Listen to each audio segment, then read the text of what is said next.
The goal of tonight's forum is we're just going to walk you through a quick PowerPoint presentation, a presentation that I don't know if everyone had seen that Chief Carpenter had done on the existing police facility, and we want to then open it up to you to tell us what it is you're looking for, because we have a problem. We've been trying to come to a resolution for it. The Board of Selectmen is going to keep trying to find a resolution. The last two resolutions we've gone to the voters with were not successful. So we thought that between the survey that was sent out, which we received a fantastic response back, higher than what I had expected, that maybe we need to speak to the public and see what it is that either we're not doing right, or what are the suggestions that you may have or recommendations.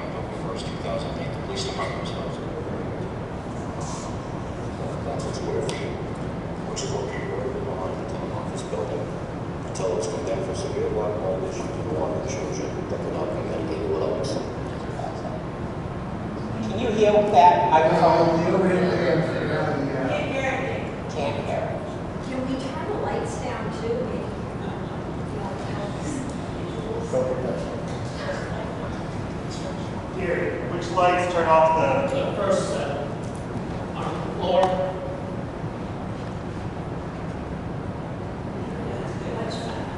Gary, is there a volume connection we can put into the computer? Is your computer all the way up?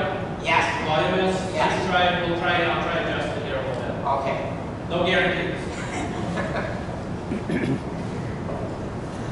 As opponents to complete the project, the police department was moved to a rented space that we had 1,400 square feet of temporary last 10 years.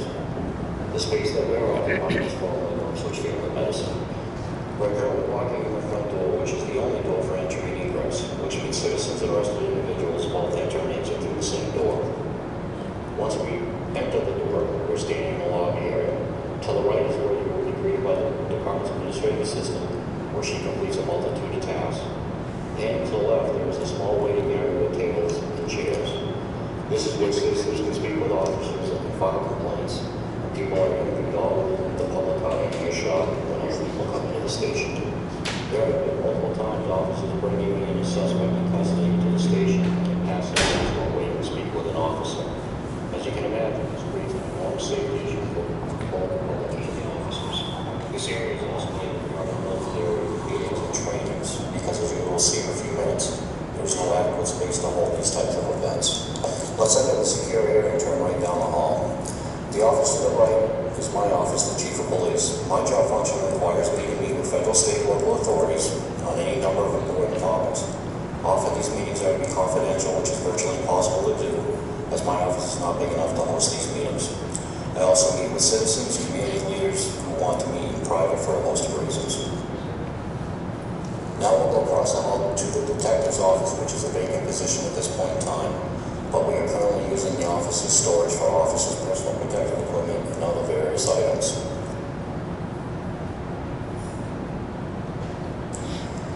As you look at the detective's office, we're going to show you the current log room, which is undersized for the current number of officers, and there's no shower to decontaminate after dealing with subjects possibly with bloodborne pathogens or other medical issues that officers may be exposed to.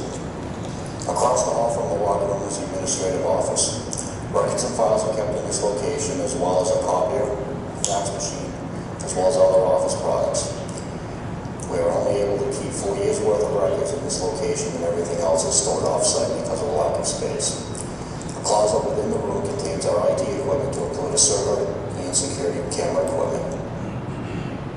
Moving down the hall, the next room on the right is affectionately called the saloon.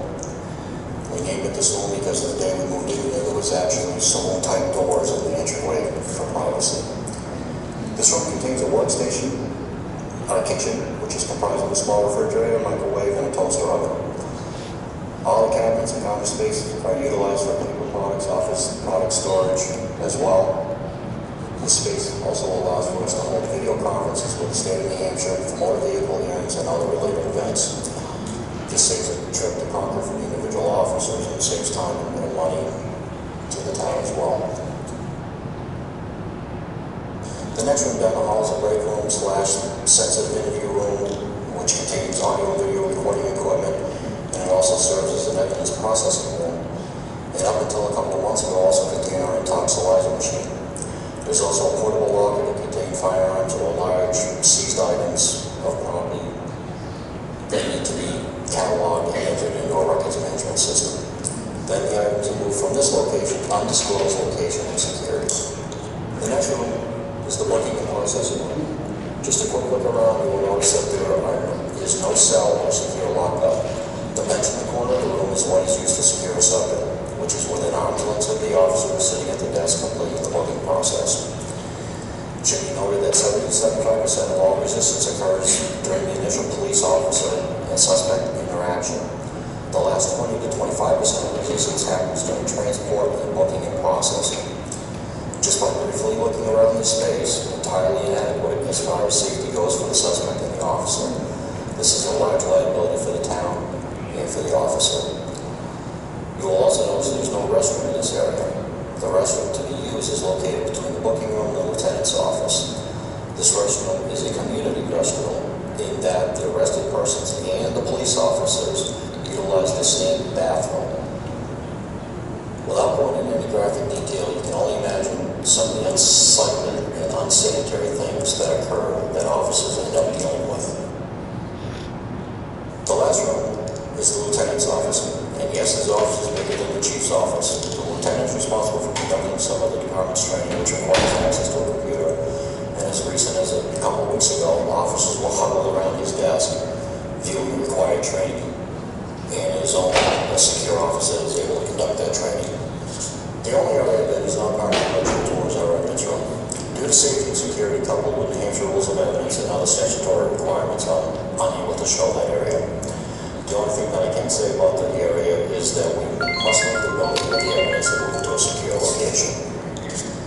As far as current safety and security within the department, our entire space is equipped with motion-activated alarm system that is monitored, as well as interior and exterior camera system, and a fire alarm system that is also monitored. The space is not equipped with on-demand emergency backup power, and we have to rely on the Department of Public Works to transport a portable generator to this location for any long-duration event. As you can see, there are many, many issues that we face every day regarding this facility.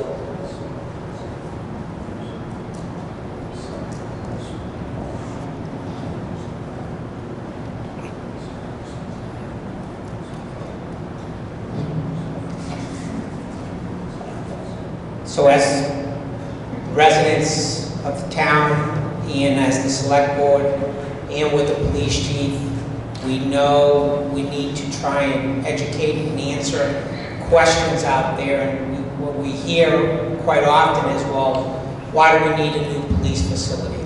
And a few of the items that we've identified is public safety. As Chief Carpenter noted in the video, that the police station currently has one entrance. That's it. So when they're bringing someone through, it's through the lobby and in, which isn't safe. Inadequate workspace. The facility, for those of you that have been around town long enough or may not have been, is that used to be Dr. Haley's office.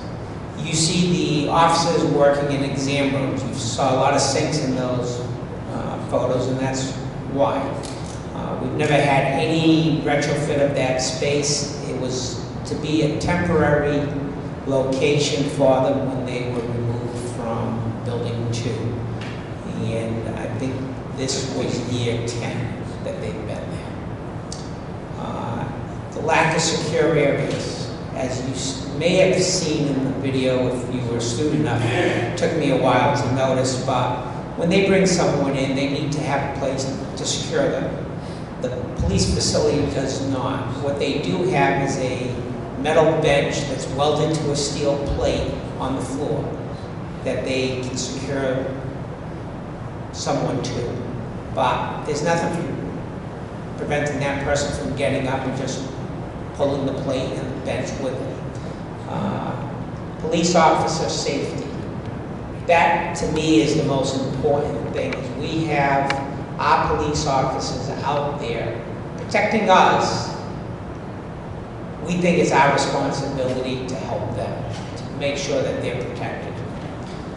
There's no detention or separation areas, as we've been educated on, when there could be, let's say, a domestic abuse case, and they bring in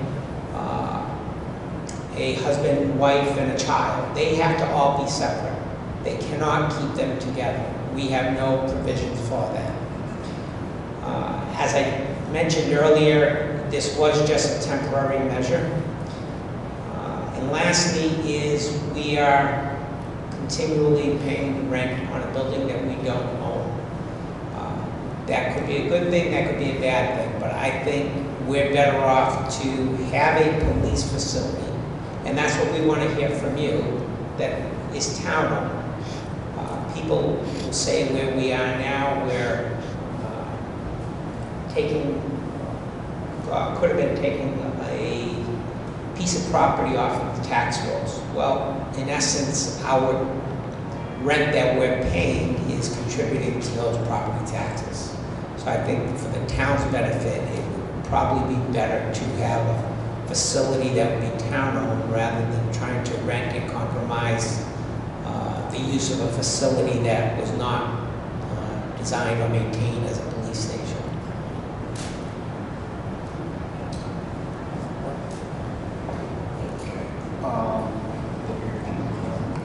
Those of you who don't know me, I'm new selectman in Burt Hamel. Basically, we have a facility, which you know is the police station up on that little knoll there, and it's woefully inadequate. We don't have evidence rooms, we don't have places to secure records, we cannot adequately store our armament in our armory. We really don't have one. We're missing all sorts of things. Back in 2015, the Board of Selectmen, then Board of Selectmen, charged a group of individuals in town to form a police building committee. I served on it, Ray served on it, and we hired Lawrence Street architects to prepare a overview design, multiple iterations to actually replace Building 2, which is behind Town Hall, in case some folks don't know it, with a adequate police facility. Now that police facility that they designed had 6,000 square feet of usable area. It included sally ports, it included an emergency management facility, it included a conference room, it included backup power, communications rooms, it included adequate holding cells for bringing people in, and included safety measures for victims of domestic violence. It had everything this town needed to move into the 21st century. That was offered on ballot in 2016 for around $2 million, shot down by the town. What we're doing now, or we're reproposing that, same location, same basic design, same basic structures, but with a small twist to that. We would like the people in this room, we'd like the citizens of Switch to tell us why they rejected having a new police station, what they would like instead. We had put out a survey that asked that particular question. We got a variety of answers, but I thought we got some solid support for proceeding on the basis that the citizens believe we need something. They just haven't really told us what. So that's the reason we're here tonight to discuss it. We have some slides to show you where the facility would go, what it would look like. That's the general layout behind the town hall. As you can see, much of the infrastructure on the outside of the building would be improved. We'd get substantially more parking, a little bit nicer parking that didn't have potholes. This is the general layout of the building. You can see the sally ports down in the lower left corner. And you can see the various rooms that would be designated. We also providing up in the attic area another 2,000 square feet of secure storage, partly for evidence, partly for supplies, and so forth, to make maximum use of the building. This building would also meet a code for building this category for emergencies, i.e. it's bulletproof, earthquake-proof, snow-proof, pretty much everything proof, to meet the codes of a suitable police station. One thing I'd like to mention, based on some of the feedback we had heard from the residents, is they wanted a facility for both police and fire. We know it has been a challenge to get the police facility to pass. Our focus has been then on using the town office complex, where you see in the slide here the location of the proposed police station, and that we have the balance of the area to the left of it, where we could, when we have the need for a new fire station, accommodate that here. So we're trying to address both items. For those of you that may not have seen it when it was introduced, this was the floor plan of that facility. And you can see Warren Street Architects had provided us with some preliminary elevations of what the building would look like. It's nothing extravagant. That's a wood frame building with siding on it, roof shingle. We tried to keep it, the cost down.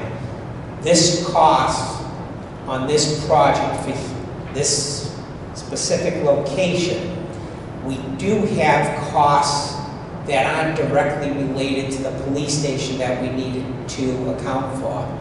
On the site plan, one of our main concerns was we have a town office that's an active area. We didn't want the police have to stop and jeopardize pedestrians walking between the parking lots. So with this layout here, what the architect had come up with was a new entranceway to the police facility and keeping a separate entrance for the use of the town office, to keep them segregated. So that's a cost that we need to incur that's not a direct cost of putting up the police station. That was number one. The second one is that at the location where the proposed police station is, there is utility poles to feed the Green Center and the highway garage, which would need to be relocated. So that's a cost that we've tried to account for.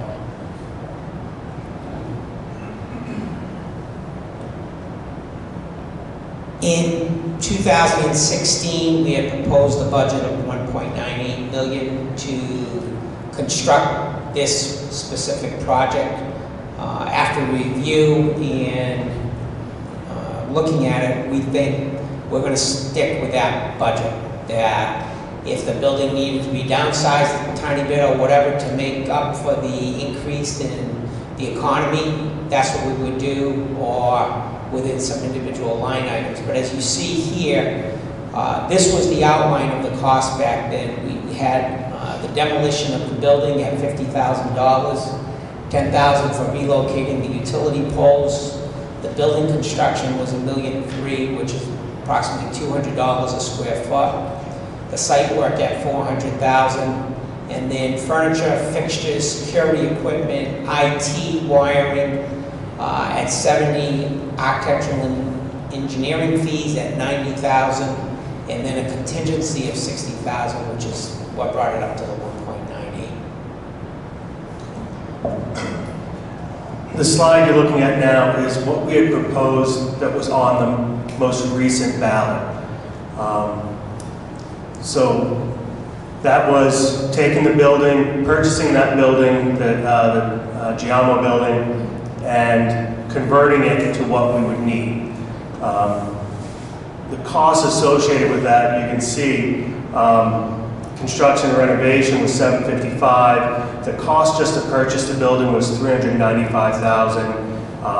Legal fees and contingencies of $25,000, which brought the total cost of that building to around $1.2 million.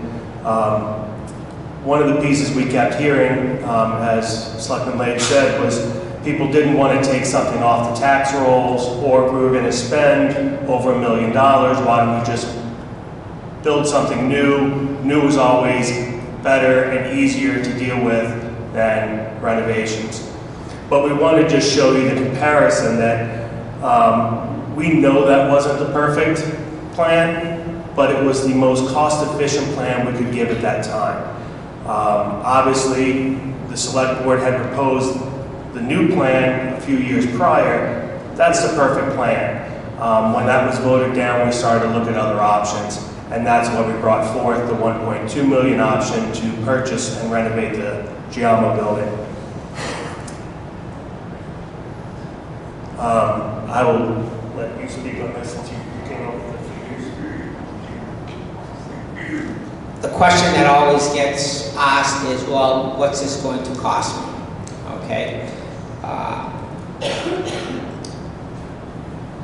Looking at two different options here, and just taking the worst case is that we put up a new building behind the town office at a cost of 1.98. Two options when you're going for a bond is, do you want a 10-year bond or do you want a 20-year bond? No different than when you go for a home mortgage. Do you want a 30-year or do you want to go to a 20-year? The sooner you pay it off, the lower the cost is going to be.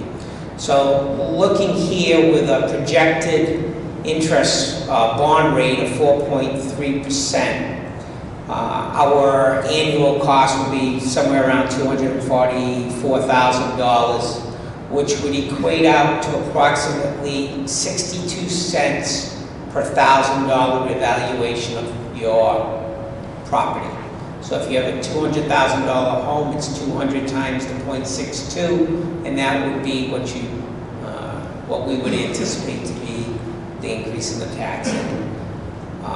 Comparatively, a 20-year payment, we're spreading out the payments over a longer period of time. It will cost us more in interest, but the tax rate for 20 years now would be at 38 cents per thousand.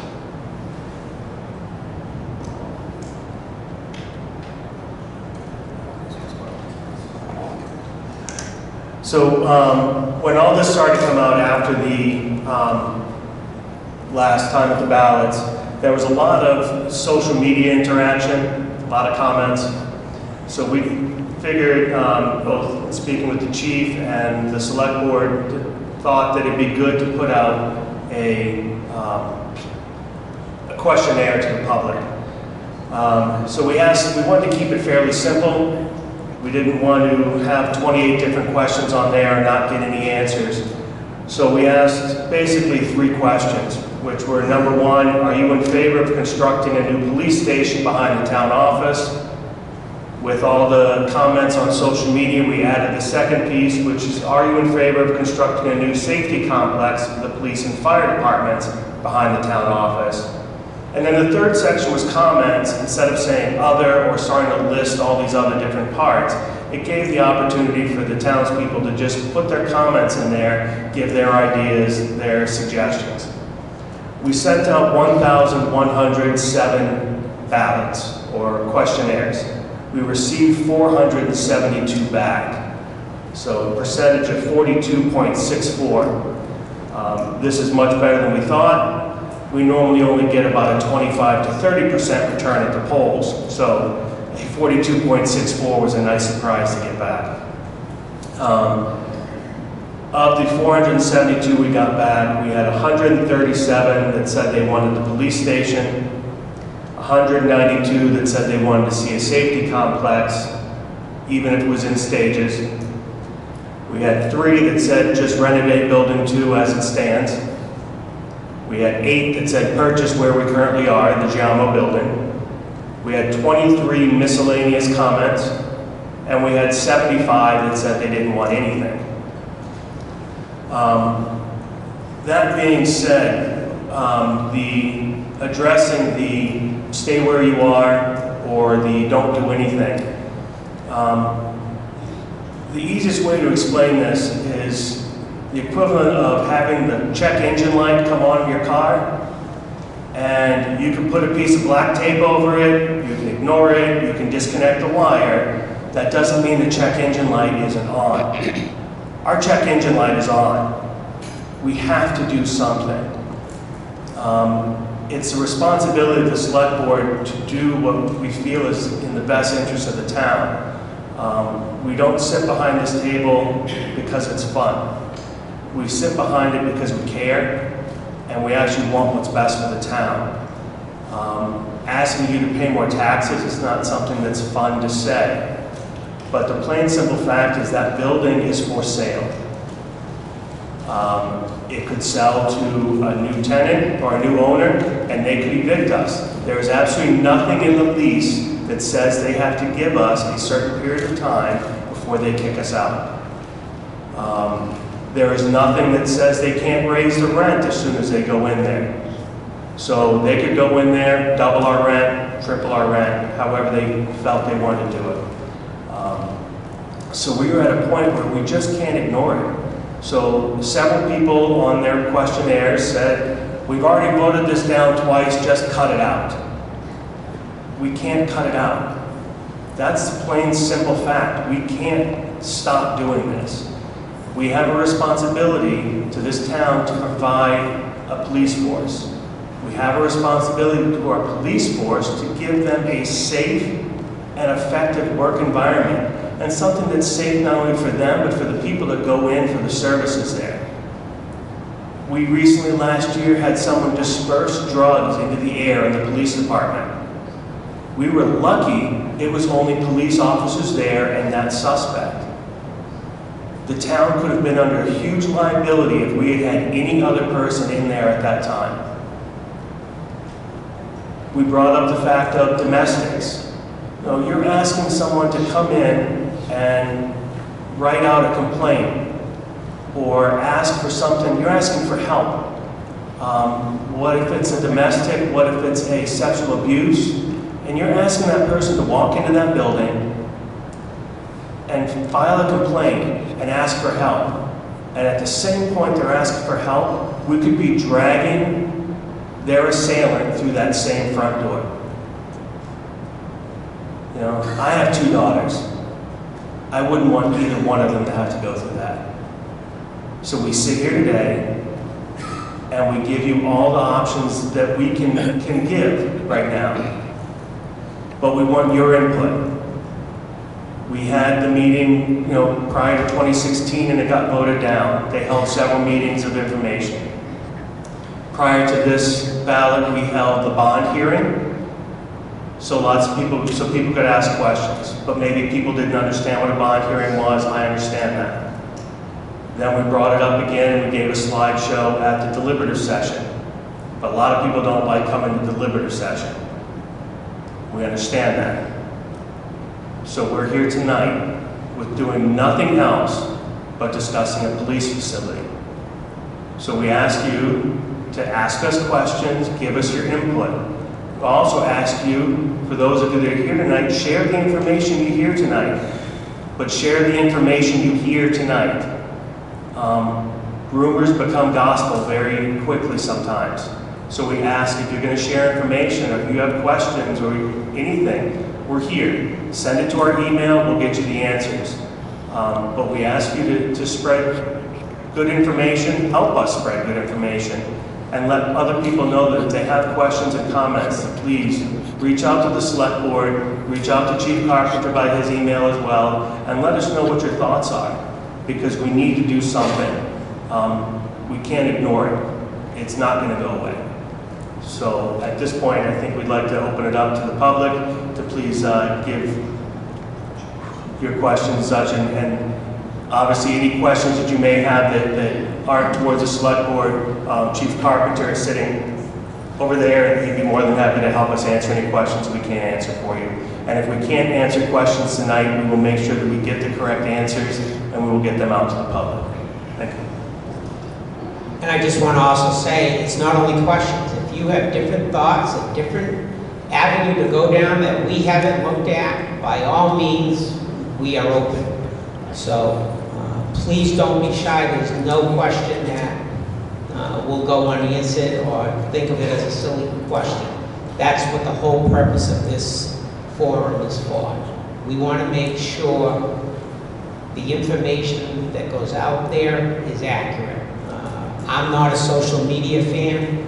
I hear from other people of what's on there, and it just frustrates the board when we hear that. We say, well, weren't they at one of these sessions where the facts were being discussed? How did somebody come up with that? So we're hoping that this forum helps eliminate those issues. Thank you. You just step up to the microphone. There's a couple microphones at the top of each aisle.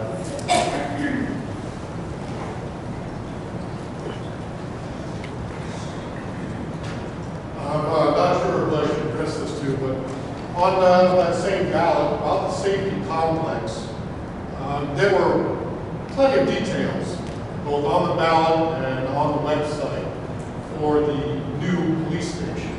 But I couldn't find anything on the safety complex. So first, what are the details of the safety complex? And second, what's the precedent for a co-located police and fire contingent? And how much extra does that cost? I'd like to try and answer that question, and please stay there because I want to make sure I'm answering what you're asking. On the questionnaire that went out, there was a question, would you like to see a police fire complex behind the town office? That was put on there only because of feedback that we had heard from different people. Why didn't you present that? Okay, so we said, let's put that question on there. If it came back overwhelmingly, then that's something we would need to look at. I'm wondering, as a resident and a selectman, how could we get voter approval on a complex that would cost more than twice what we were presenting, when right now, as of today, we don't need a fire station.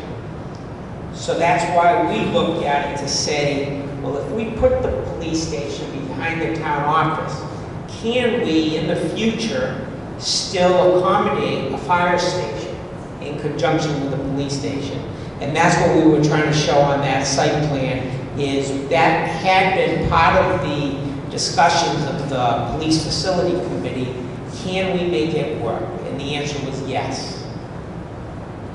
Okay, so the making it a safety complex would come much later, a little bit later, after this is all gone one way or the other, as far as a new facility or a purchased old facility, correct? Let me try and answer that. There were, if you look at it as a safety complex, with the option that was on the previous, the most recent ballot of buying the Giamo building and converting that into a police station, adjacent to that, and part of that purchase sale was another 2-acre lot, not to be used for the police. Everything with the police was on the, call it the original 2-acre lot. That if in the future we needed to do a fire station, we could have put it there. They would have had separate entrances. With the town office complex scenario, again, we look at it to say, can we fit both fire and police on there? And it has always been with the police that the emergency management would have an office in that facility also. Okay, so the hang-up is not between police and safety, but the hang-up is, do we get a new facility? Do we get an old facility? What do we do? Which way the vote swings? Right, it's basically, at this point, we got voted down on the buy an old one and renovate. So we are putting this forward because that seemed to be a comment we continued to get, which was, why don't we just build something new? We have town land. So that's why we proposed it in that way. And the selectmen have said when we looked at purchasing the Giamma property, it was the thought of, well, that would give us land to do something else for the fire department down the road. Also, with this piece of property, it gives us the opportunity to do something down the road to bring everything into a consolidated area. So it would be a whole town complex, town office, police, fire, and emergency management. But, so we don't have the plan for that because, like Selectman Lake said, we don't feel we could pass that right off. So we'd rather propose it that it's in the thoughts and in stages and go from there. All right, thank you. In my own personal opinion, that only exemplifies the need for a newer facility. Thank you. And one thing that we were very interested in seeing in the survey that did come back, and that's why I've come back to this slide, is we did look at it and say, well, out of 472 that we received back, there were 329 or 330-ish that were in favor of a police station in one form or another, which was a positive effect. So that we were pleased with. Was that an either or question? Or were people able to vote for both? It did say or. So the presumption here is you voted for one or the other. Correct.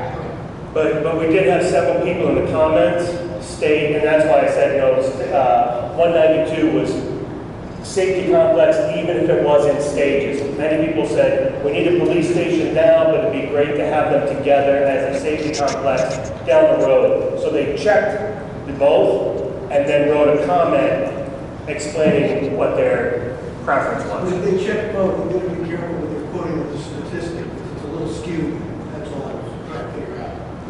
It is encouraging to see the number. Yeah. I just have a quick comment and maybe a question. Has anybody considered or looked at the possibility of any kind of state or federal grant funding or something that we maybe could apply for? Or have and I know we don't have any grant writers on staff, but maybe we have somebody who's in the business where it's nonprofit or they're looking for grant money all the time. And I know the school maybe has somebody that can help with grant writing.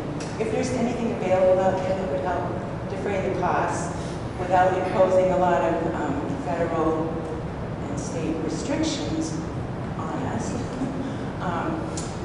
And the second thing is, I was one of the 192 that was in favor of safety complex. It has to be built in phases, would be fine.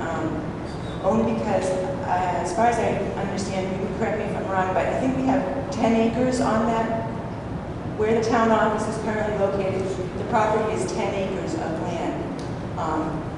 So we could expand, we have plenty of room there. And while I also was in favor of, because I knew that one didn't pass in 2017, or 16, whatever it was. I was also in favor of the building being renovated, purchasing that building being renovated, only because the conditions for our policemen are just, it's pretty appalling, and I just can't even imagine what would have happened if, when whatever drug went off in that building, if the liability that the town would have had even if a police officer had been affected by that. I mean, we would have been held liable for that and for his family or whatever, if something, God forbid, something had happened to them. So it's something that needs to be done. Nobody thinks about policemen or the safety of a town until something happens. But they're there, 24/7. Somebody is going to be on the other end of that line when you call. And I just think we need to consider, I'm a taxpayer, and I understand it's hard to add tax dollars to on a fixed income. Almost, my husband is retired and I'm not yet retired, but getting there. So it's hard for us, but I also understand that people have to be safe. And Ipswich, I believe, was listed not too long ago as being like one of the safest towns in the state of New Hampshire to live.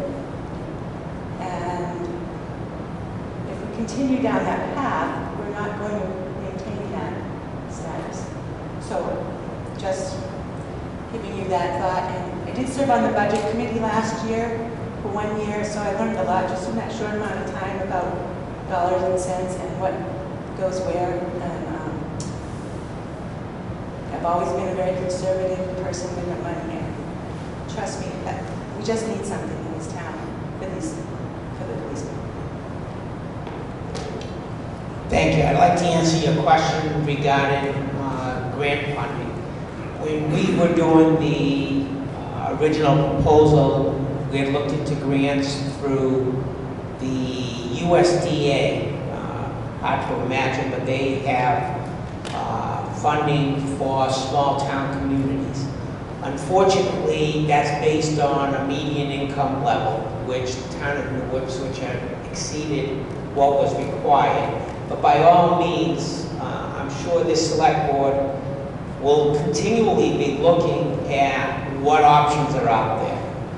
In last year's warrant article, which I will just be frank with you, I was surprised did not pass, because with the 1.8 or so cost for that, 1.2, we had looked hard at our fund balance. And just to give you an analogy, is that's the equivalent of you're at home, you want to buy a home, you look at what you have in your bank account. What can I afford? Okay, if I can't have the means to go and buy a new home, I'm going to save. Well, the town kind of works in the same way.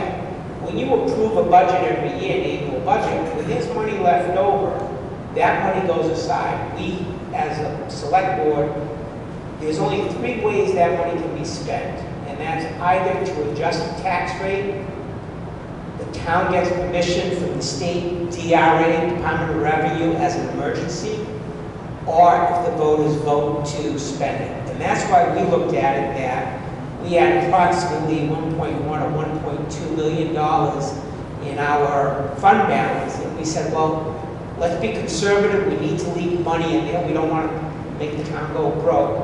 And we had advocated to take $700,000, I believe it was, from there to lower that cost down. Unfortunately, it didn't pass. But again, I look at something when it doesn't pass, well, did I not communicate that well enough so that people understand that? And that is something I'm still going to be driving to say is, no matter which option you go to, whether it's either of these or something different, there are other avenues for funding.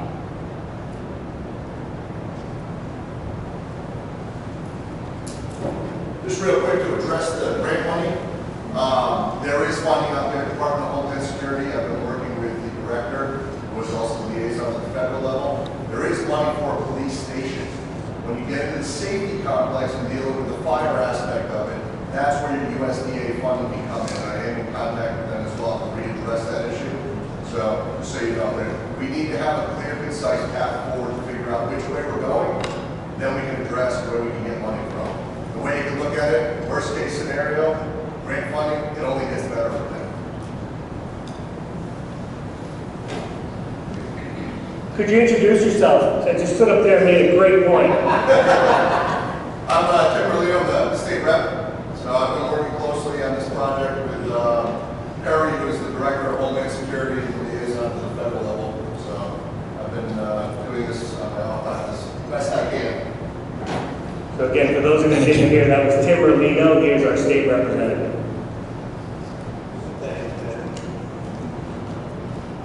On this whole topic of funding, is there any, has anyone looked into selling off some of the town land that we own to help offset this kind of a bill? I mean, like at the dump, how many acres do we own up there by the dump? It's interesting that you raised that point. The select board has been having discussions. How do I want to go about this? Let's circumvent back. The master plan that the town has, which is the overall consensus of the town on what they want to see, has been to somehow promote small business into town and to help offset taxes, okay? As a community, we're not going to garner large businesses to come here because the town doesn't have the infrastructure. What the board has been discussing is, and one other thing is, we don't have a commercial district.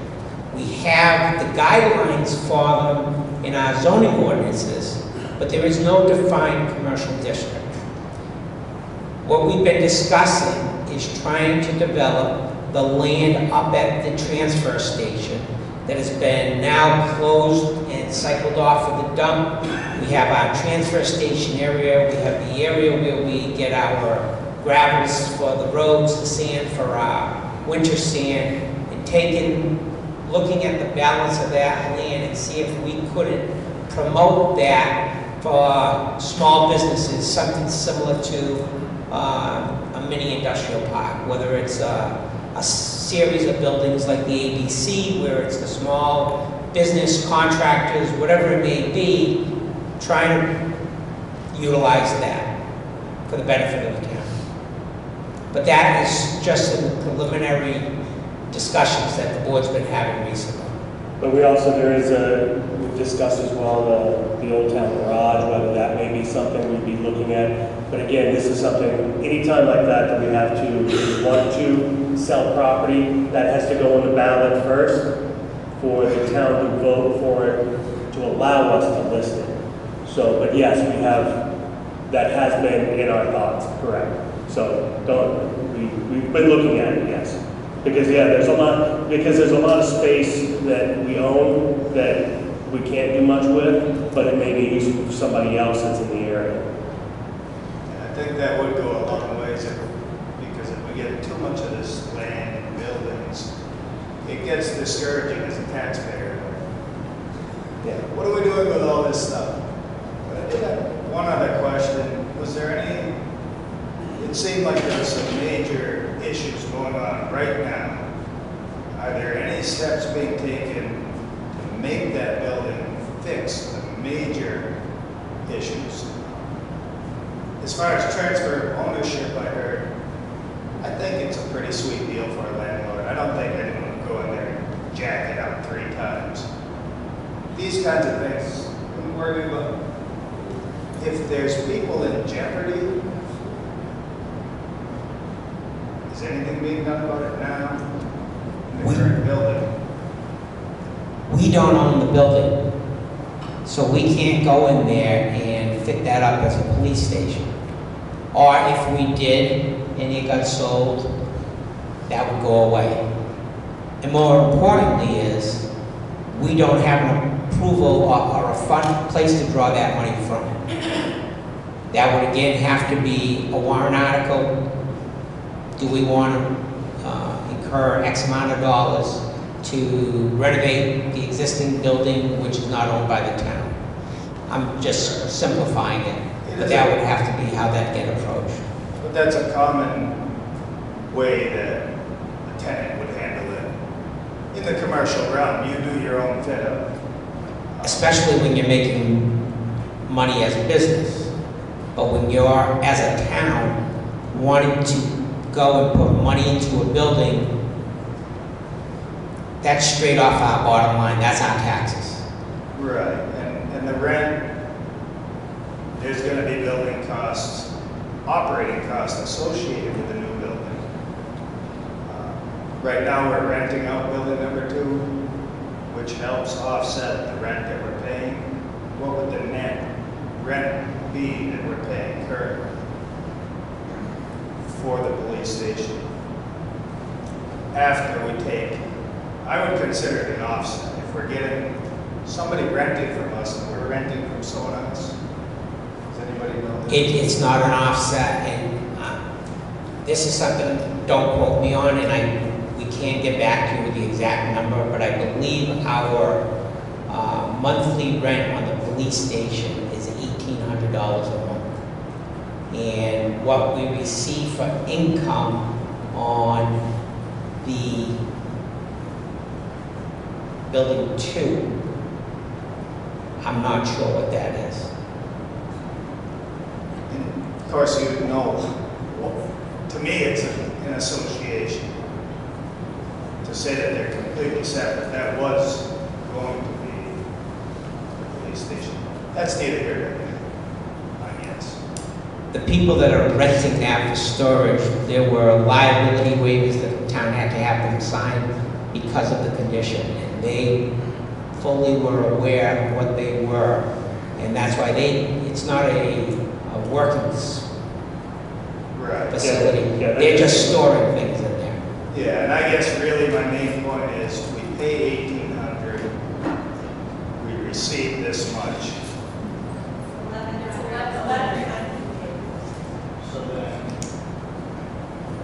And this is just as a simple taxpayer. To me, that means we're spending, what, $1,800 minus $1,100. But you still don't have a police facility. That's the main crux that you can't overlook, is we are paying to rent a medical facility. It's not a police station. And even if renovation wasn't an option, which again, that would have to go to a vote to even find out if renovation is an option, we would have to try to operate a police facility while we renovate the exact same police facility. With the plan that we had proposed for the Giamo building, is that could have been renovated in phases. So they could have renovated part of it that they weren't currently using, moved into that portion of it, and renovated the rest of it as it progressed. But for us to, in a space that's already undersized, to then say, okay, now you can't use half your building because we're going to renovate it, that makes it even more difficult to operate in that facility.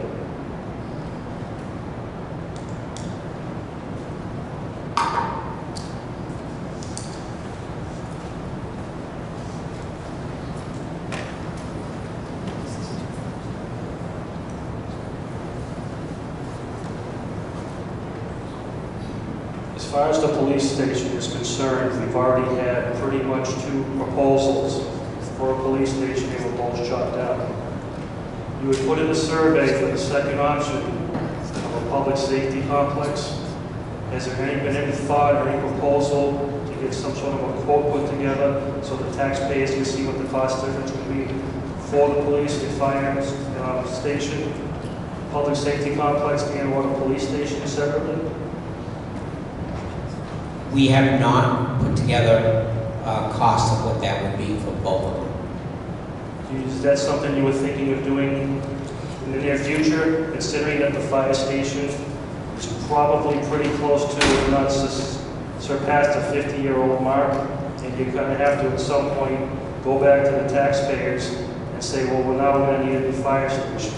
I'm just trying to be a little more proactive. I would rather pay the bill once than then have to be called back up here and say, hey, now we're in need of a fire station. The roof's starting to go out, we're having plumbing issues, et cetera, et cetera. I'm just killing you with one stone versus 2. That's a good question, but as a taxpayer, I'd like to hear what the people would say to that. I'm hearing from the two proposals that went through, it was a cost issue. So now if we double that cost, because it'd be at least a double the cost. Correct. You know, is that something that you want to see us pursue? I would like to see the cost of both, just to give the taxpayers a little more of an overview of doing this project possibly just once versus twice.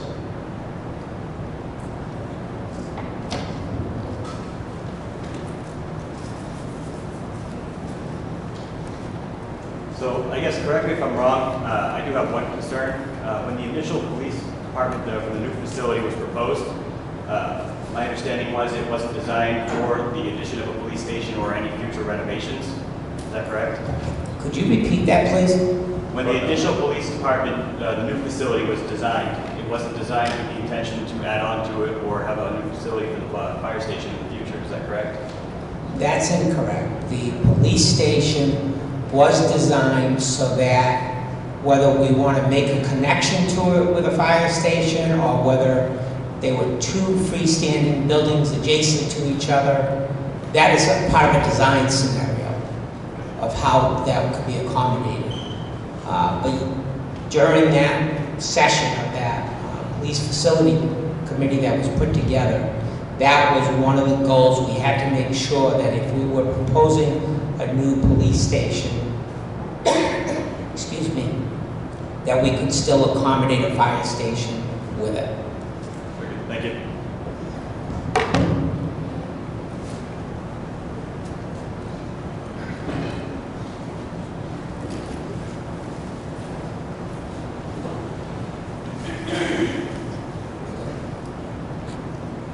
My name is Jay Hopkins. I'm a former selectman. I sat in on 2 committees for this police station, and I've supported it since 15, 18, 20 years ago when we started kicking the can down the road. And it's come to the point where it's something that we have to do. There's an old saying, we have wants, we have needs. This is a need. This is something we need to do. It's going to be an impact on our taxes. Do I like to see my taxes go up? No. I'm probably one of the cheapest people in the room. But I do appreciate that you've got a long-term plan here as far as building a police station, where Building 2 is, and then considering doing something for the fire station down the road. And I say that because I understand we want a new fire station as well. I've heard the scuttlebutt about that. But again, I go back to the police station is a need. Fire station would be a want at this point.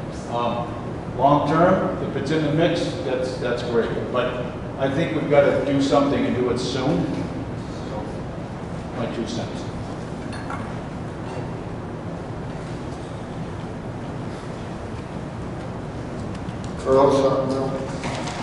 Tonight I'm a citizen. I'm a citizen, although I am on the school budget committee and I am deputy moderator. I want to commend the selectmen for taking this action that you've taken and at least initiating a plan that we will move forward, gathering information from the townspeople and in the direction that you can get a number of people to support the program. The other part of, that is in my mind, for some of the roles that I have played as a community member, being on school board, moderator, one of the things that has come to my mind over time, that the #1 priority should be safety. Whether it's the Board of Selectmen, I feel that the #1 priority for running the town is to take into account the citizens of the town, to provide a safe environment. As it is for the schools, I strongly believe that the #1 priority for schools is that we keep children safe and that we provide a good working environment for people to be able to gather and do what's necessary. My other thought is I noticed, and this is just something personal, my opinion of Building 2 is that it is not worth renovating. And I know there are a number of people in the community who have felt that they could put their time and effort into that building and to come out with something that's valuable. My experience over the years is that when Seppel and Aho owned that building, they built it as a warehouse. It was converted to offices at that time. And since that time, the school was in there, the police department was in there, and I'm not sure how many other departments, but the floors were wet.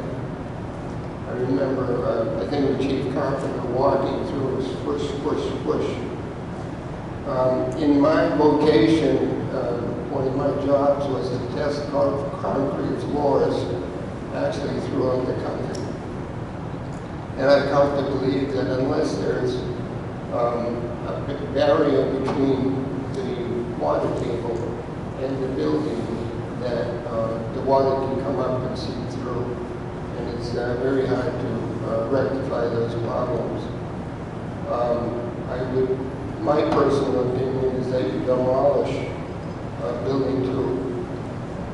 And I'm not an engineer or architect, okay, but just my personal opinions is that we not continue to put any more money into building 2. However, we should look at developing proposals that would give us a town center or a complex for the services that we need. And again, I thank you for your efforts. It's a complex problem, but knowing the people in town, there's a way to work through it. I thank you. Thank you.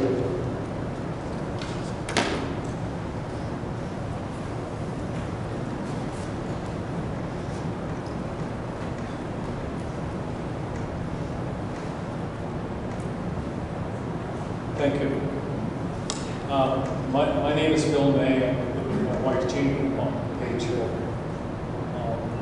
I'm a retired police chief in Townsend in 202. Townsend sent me to school to build police stations since we built them in 89 and 90. They sent me to Arizona for that. I really am not in favor of where the police are now. I was fortunate to go on a tour.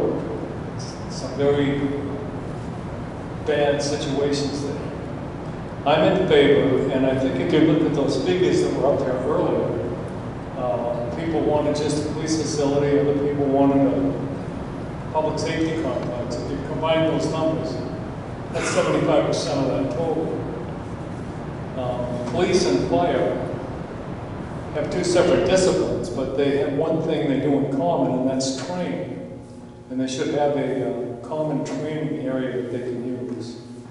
And I'm just here to support the building of a police and fire safety complex for people that dedicate themselves to helping us, that perform to emergencies, the crisis that requires immediate attention, not something we'll do tomorrow or next week, you do it now. And many times they lay their lives on the line. We don't see it, but it happens. And I just want you to know that I and my wife support the building of the public safety complex. Thank you.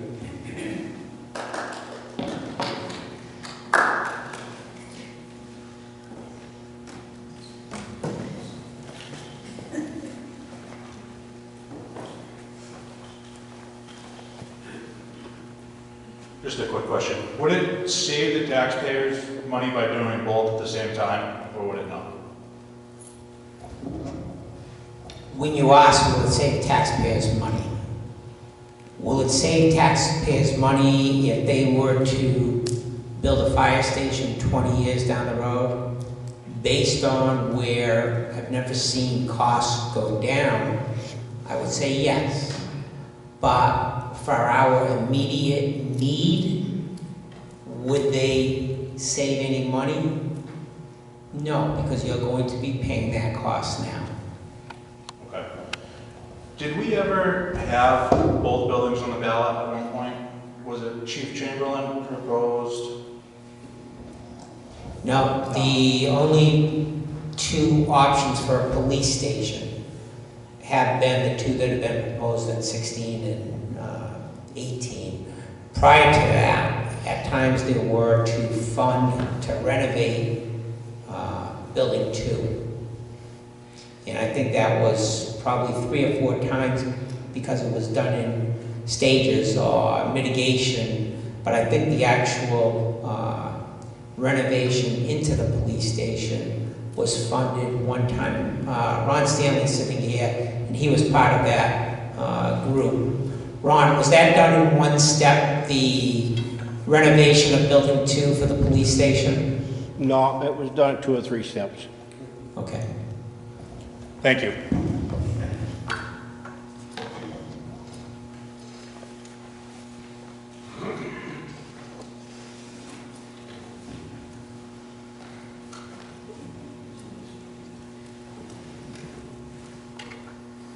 All right, up for a second try. I had neglected to introduce myself. Brian Monahan on Green Farm Road. So to answer the stated question, how do we solve this problem? I myself was trying to find more information and do comparisons, but there's not much to be had except for 2 options for the police station itself. However, I think the main issue, since this has been voted down twice, is to put out some media, some documentation, informing people that further down the road, there will be no choice. That money is going to have to be spent one way or the other, and the options may not be as lucrative down the road for the town. So I would suggest putting out a comparison sheet with the consequences of taking no action, with the cost comparison between the options, and any additional steps that have been taken to secure other options, just as an information package for the town voter. Because the main issue, whether it's 1 building or 2, whether it's new or old, it has to be voted on. And if it continues to get voted down, there's going to be consequences. We need to know what that's going to look like. We need to know what's going to happen to the town and our own property taxes if we should neglect this vote any more times. Could I ask you to stay there? Because I'm a person that I work great with details. So I'm trying to understand your suggestion to the board so that we can be clear on how we're going down this road. Your comparison that you're asking that we try and present to the voters would be a comparison of if we do nothing, if we build a police facility behind the town office, or what other option? To stay in the remaining building, purchase the building, and renovate it. But not just, we've already seen what the cost comparison is, but what about the operational comparison? What's the longevity of staying in a renovated building? Like the fire department has been saying, their building is over 50 years old. We're going to spend $1.2 million renovating an existing building that might last another 5, maybe 10 years. Whereas a new building would have a lifespan of at least 20. So I want to point out to you on that 1.2 million, because I did hear this from people, is boy, that's a lot of money to renovate a building. Give me one. That 1.2 was to purchase in the area that you see in the darker blue on the right-hand side was the building addition to that building to accommodate the Sally Port and the booking areas. So we had both new construction, renovation, and the purchase of the property, just so that I want to make sure, again, this communication, so that when anybody leaves here tonight, they know what did that dollar value include. And so, and my question is, how long is that dollar value going to last? In the police facility report that was presented to the selectmen in 2017, we looked at least a 20-year period that that building would suit the needs of the town. Okay. Out of my own curiosity, what are the advantages and disadvantages between the two options, the old building and the new building? What's the main difference between them? The main advantage for the new complex, as Selectman Hamel had pointed out, is that we are now able to build a police station to code. Because, as I'm hoping everybody's aware, the building that we were looking to purchase was built, I believe, in 85, 87, somewhere in that time frame. Since then, codes have changed. Energy codes have changed. The category of the construction is different now for a police station versus what it was back then. So that, in my view, was the main difference, is that when you get a new building, you're starting fresh. But you need to pay more. And after the results of the first vote, we said, okay, we have to look at a different option. From a homeowner's perspective, the initial cost would be more, but because of the new codes and the new energy regulations, the operating budget sounds like it might be less. You are correct. Okay, so we would absorb the energy budget into the initial cost, and so we'd only feel the hurt the first time around. And you bring up a very good point. When you, for those of you that don't know, I work in construction, okay? And when you evaluate what your first time cost is of a facility versus what your overall cost of that facility is going to be for the maintenance, your utilities and whatnot, the cost of the building is insignificant. It's amazing to see what you pay in maintenance or renovations and whatnot, that looking at energy efficiency, for example, is the biggest thing nowadays that people are looking at. How do I make that the most energy efficient, cost effective building that we can? And with the new codes that have come out, New Hampshire's just adopting the 2015 regulations, codes, those have significantly increased how you design a building for energy efficiency. Okay, so just going back to the original point, just making sure that we're informed, because not all of us are on the social media for the sake of this.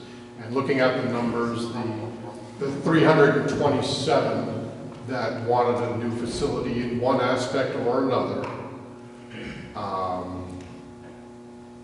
is promising, but the initial hurdle is getting past that vote. So I thank you for your time, and my questions have been answered. Thank you. Thank you, Mr. Lundin. I have a quick question. Is there only one means of egress in the current building? How can we in good conscience put people in there? It's against every regulation that I know. It's, again, like you said, it's not our building. We can't just go cutting doors wherever we want. And unfortunately, that's what they've been dealing with for 10 years. But it's got to be against state code. How can a public building, I mean, if there's a shooter out in the parking lot, if there's a bomb outside, it doesn't matter who's in there. They're not getting out unless they're jumping through a window. How can we, in good conscience, really have a police station in a place where there's one means of egress? That's exactly. What if there's a fire? What if that person chained to the plate on the floor and suddenly there's, I don't know, explosion that is a lawsuit that is could crush this town. So if there's any compelling argument about whether we need a new building or not, I would say that would be it. We are in a space that is woefully unsafe and inadequate. My 2 cents. That's the awareness we're trying to bring to the public attention.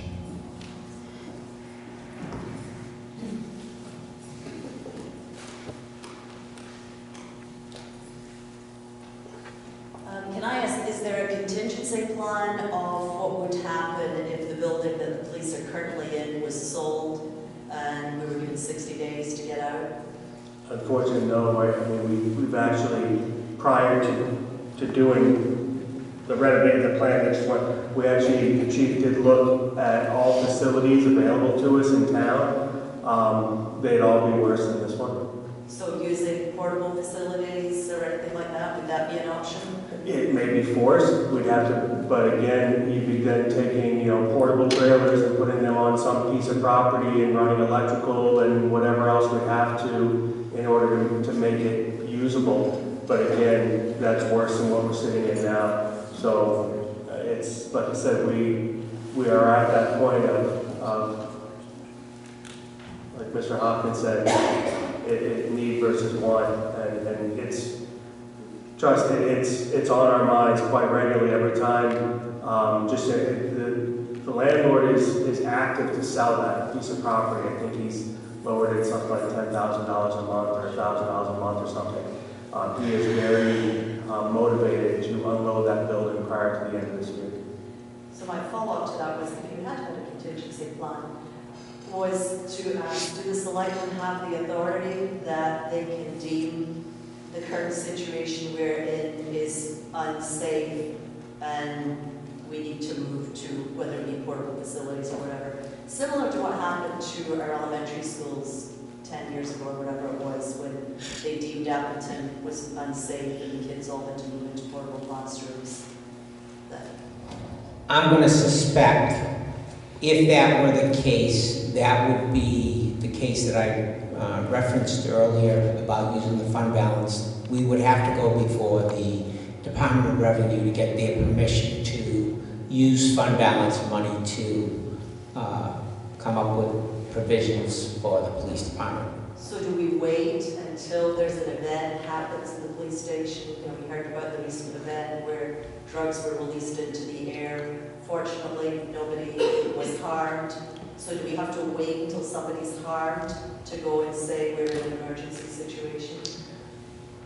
Unfortunately, yes, because they're going to say, well, you have been there now for 10 years. What I thought you were alluding to is if an owner came along now. That was my first question. Okay. So that was my first question, was to say, have you got a backup plan? Because if you don't, I think you should have one, because things could happen pretty fast. And if you had a backup plan, then, my next question was then, can you just say, we're putting that backup plan into effect anyway because we consider the building to be unsafe? Thank you.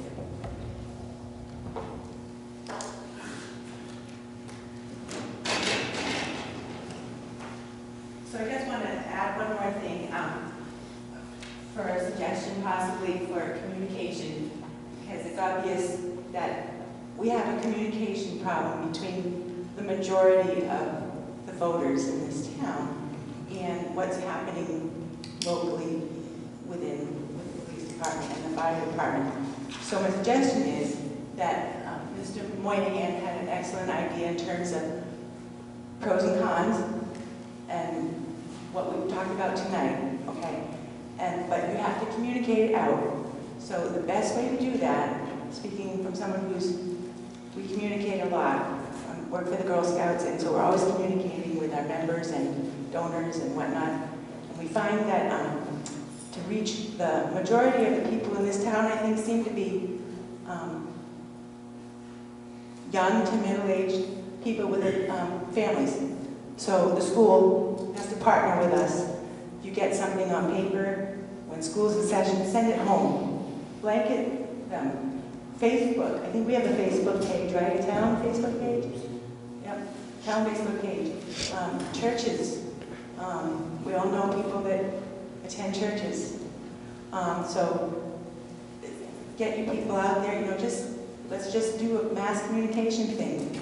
You guys that are on social media, share it, Twitter, whatever that stuff is called, Instagram and all that stuff. Just get it out there and say, this is what's happening, and we have a situation, and we could very well find ourselves in a lot of problem. I mean, you might have to vacate the town offices and move the police department in there if they throw you out, the building when it sells. So we got to find something, and communication will do it. So. Well, and I want to keep this dialogue going because we have introduced the Facebook page. We have the website. We've been, Ashley's been putting articles in the local paper for us. Are there other avenues that we're not hitting that you're seeing, well, you missed that opportunity? Because that's really discussion worthy here, because we're a board of 3. We try and get as much feedback as we can from people to say, hey, try this, it might work. We're open, but we're limited to our resources. So if there's anything, and if you don't have an answer tonight, on our website you can get a hold of any of the selectmen with an email, and we welcome suggestions or any feedback.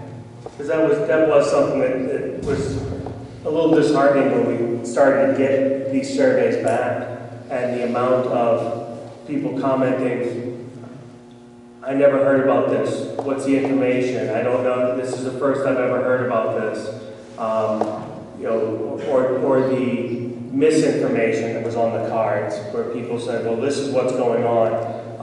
It was disheartening, like Mr. Hopkins said, he's been doing this since 2015 at least, in trying to get this information out. And all last year, at least for the last 6 months prior to the election, we talked about it every meeting, we had it on the website, and so it is disheartening. So if you can think of some way to help us get the information out, or you have an idea of what's worked for something that you have done, please reach out to us, send us an email, let us know what you think we can do.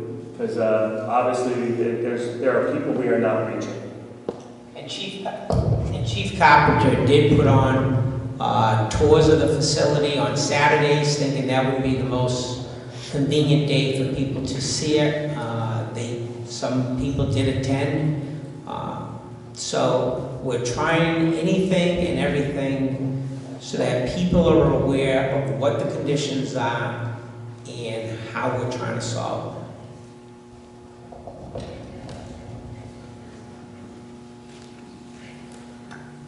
I've got some questions.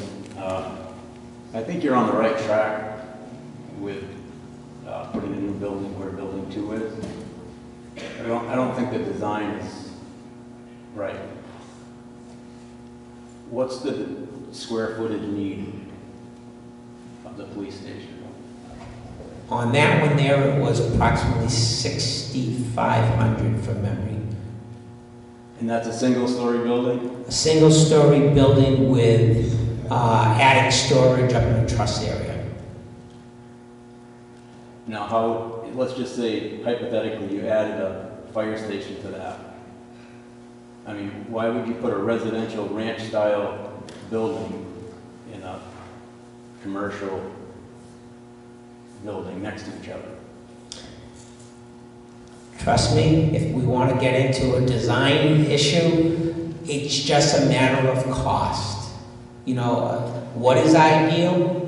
Block building, brick veneer. What's the most expensive? Block building, brick veneer. We were trying to look at it to say, what can we build that will meet the police department's needs, be economical, and not be elaborate? And that was the direction we pretty much, as on the police facility, were given the architect is, New Ipswich is not going to be a flashy building. This is not a signature thing. We just need something that will work. Have you seen my building? Yes. It's $100 a square foot. Okay. How are you double that? We're double that because your building doesn't have cells, you don't have the IT, the security systems. Those are things that we have to have in a police station. If we can build it cheaper, by all means, let's do it. I ran through today, for those of you that might be in construction know, an RS means on what will a police station in the Keene, New Hampshire area go for. It was 197, 207, depending on what you're putting in for amenities, let's call it.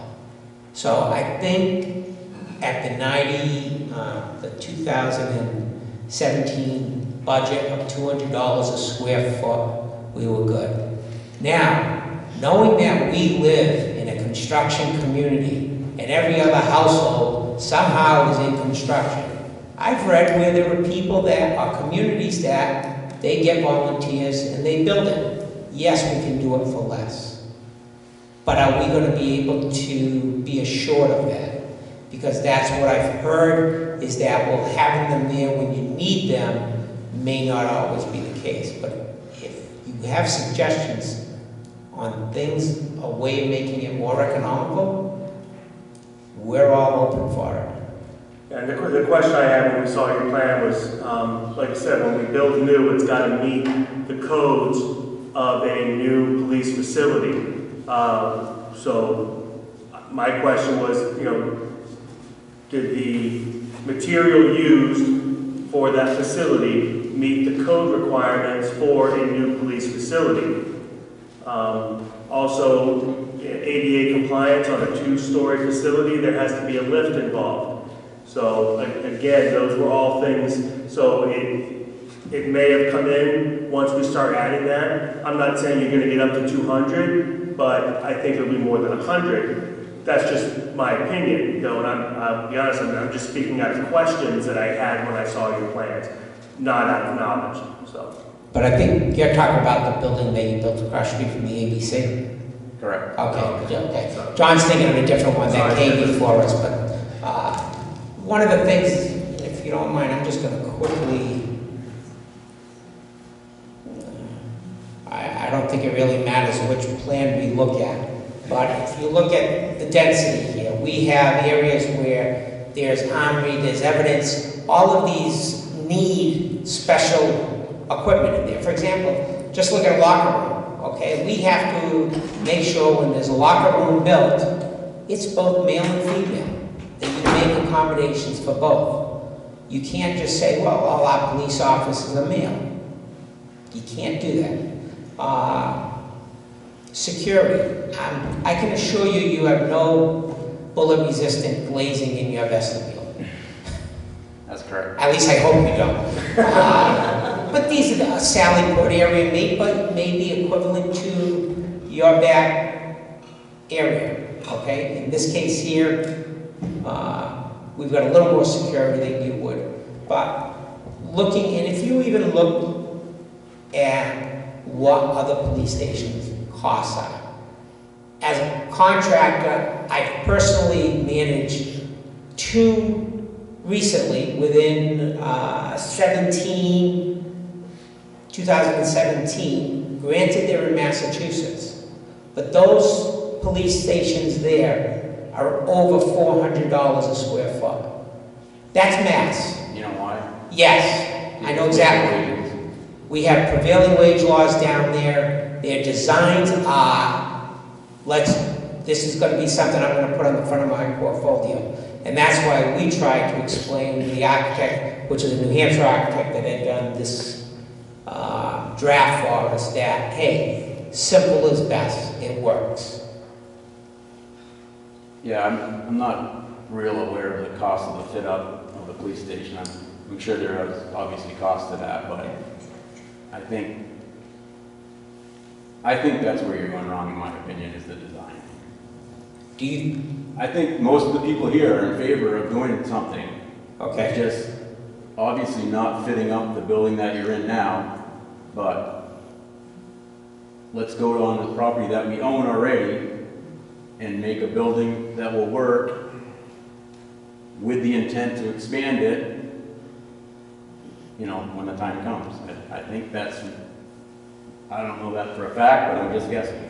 Just out of curiosity, the people that are here, just for the show of hands, would you have been in favor of the route of going with a new complex, or should we be still looking at, whether it's Giamo's building or somebody's building that ever came up, at converting another building? Let's say town complex. Show of hands. What was the question?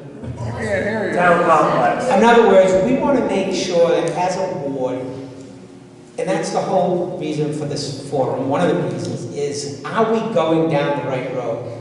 Last year we said, let's not pursue the construction of the police station behind the town office complex, because the previous year or two, it had gotten shot down.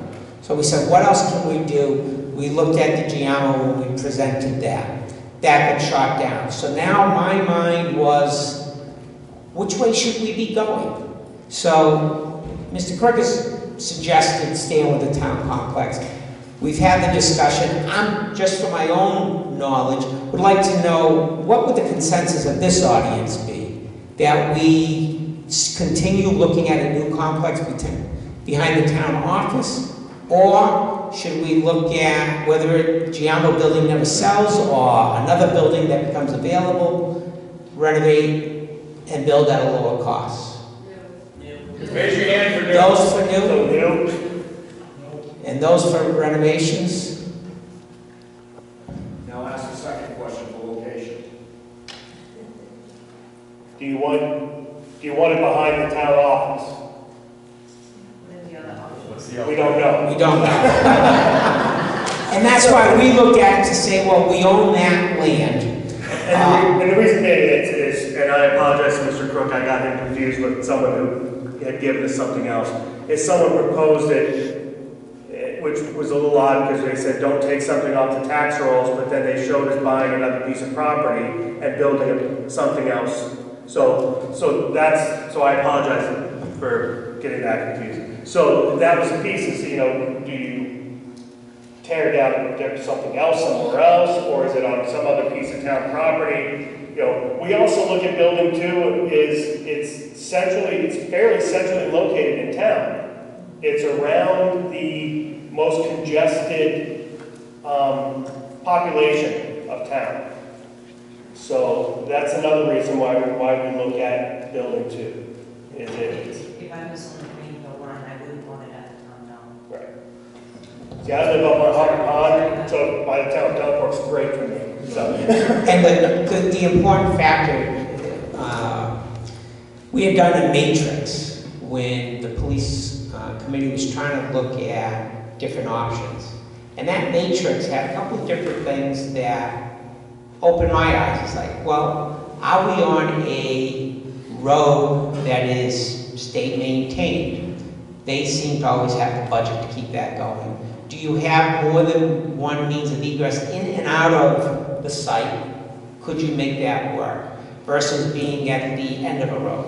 We looked at property that the town has, and some of them we eliminated. The town doesn't have a lot of land parcels that could accommodate this. As was discussed earlier, we own the land at the transfer station. We own land at the top of Emerson Hill Road, which is a Class 6 road. So you can have this land, but if you're going to drive a mile up a gravel road, even if you're not going to do it. It's on the Mass border.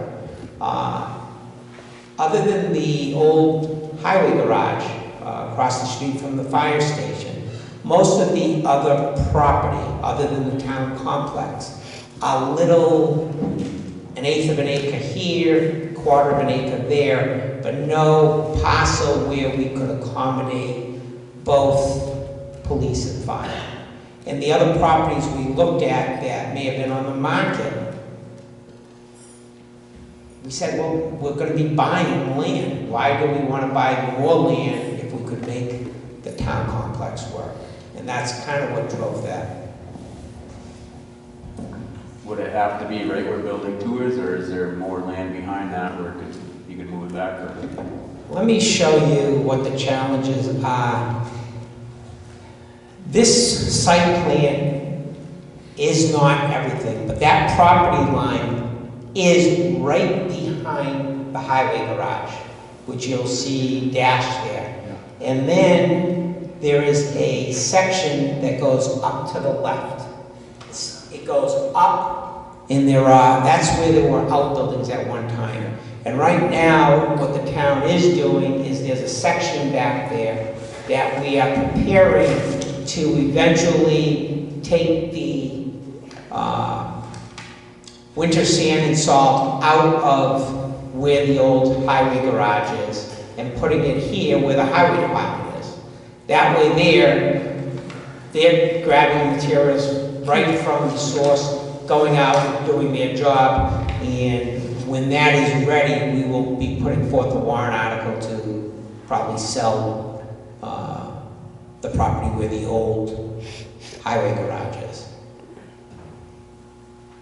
All right, my thought would be a 2-story, CMU building, kind of basically what's there, with the ability to just continue it with adding, whatever you need for the fire, 6 bays, but as long as you're 2-story, yeah, you need an elevator, but your footprint's half the size. It is, but when you look at 2-story and the things that go into it, would you not agree that if a single story meets the needs and you have typically you want to go 2 stories when you don't have the land to build it on. I agree, it's more economical to build going up. But when you look at what those costs are in this case, for a police department of our size to be operating on 2 floors, really economical, isn't it? Economical or the right decision, in my view. And that's how I look at things, is to say, is it practical? In the layouts on those plans, and I'm sure people haven't seen it, but a lot of thought goes into the adjacencies of these rooms. In other words, when they bring in a prisoner via a sally port, they don't want to be walking them through the lobby. They want to be able to walk them right to an area where they can detain them, book them, and take care of them in that area. That would be a separate area from where the lieutenant's office would be, or a locker room. So those are the adjacent type things that have gone into this. I don't want to get into the details here, but okay. The floor is yours. Keep going. You want to just have a little meeting, you and I?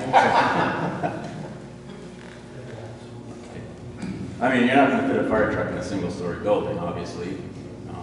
You need probably 14-foot doors, I'm guessing. So now you're at 2-story already. If you just continue that, you're already there. I don't know. I'll let someone else go. Can I make a comment? Listening to this dialogue is making me think that perhaps the issue that's failed before wasn't communication, but it was buy-in. We didn't get the buy-in from the community. And, we are a construction community, and we have a lot of very successful construction businesses in our community. And my suggestion is that we put together, we call it a committee, a task force, but we invite the people in the community who are in the construction business to come together to critique the design and potentially to work up a new design for what they believe to be the most economical for our town. And in that whole process, we're going to get the buy-in from the people in the town who are in the construction business. And I think it's a mistake. Great suggestion. Yeah, and I think it's a mistake if we don't use the great knowledge that you have. I think we should be utilizing that.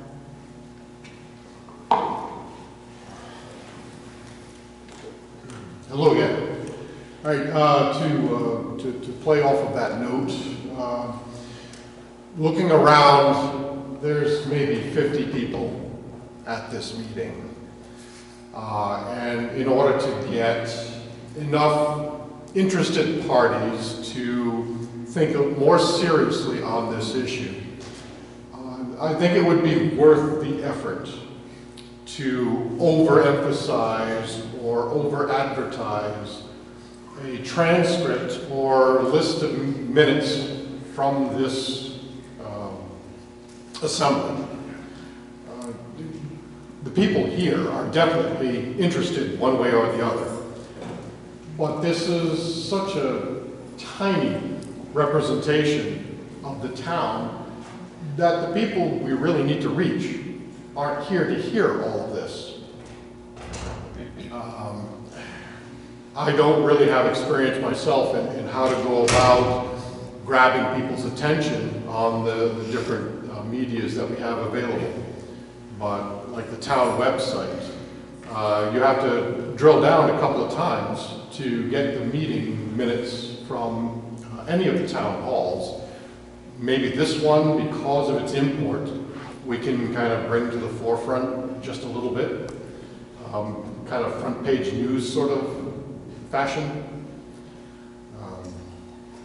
I'm not aware of who might be the expert on that. Well, Ron is actually recording the whole meeting for us, so what we can do is once that is posted and we have that link, we can make sure that we put that link on not only our webpage, but also our Facebook page, and help promote it through the several community sites as well.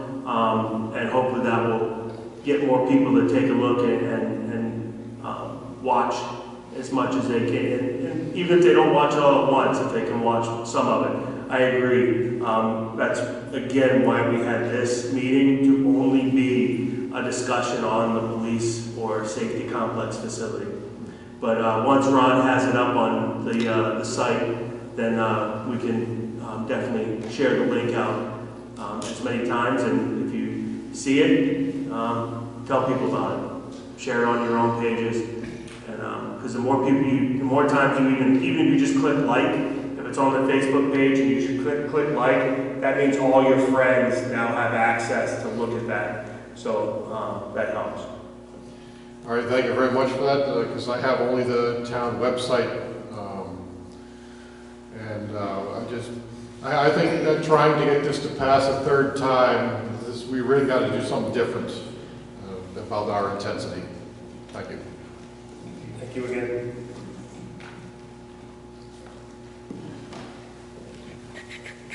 I'd like to second the word. A few people have made comments about the communication. When I saw it right before the vote, it was the day or the night before the vote, somebody threw something out on one of the community pages, not the town page, but one of the community pages, that just had people wondering about other options. And so someone has suggested making a comparison of the different options and what the cost would be. I personally would like to know, do we own the land that the fire station is on? Yes. Okay, so when we do the fire station addition, we'll actually have the money from selling that land?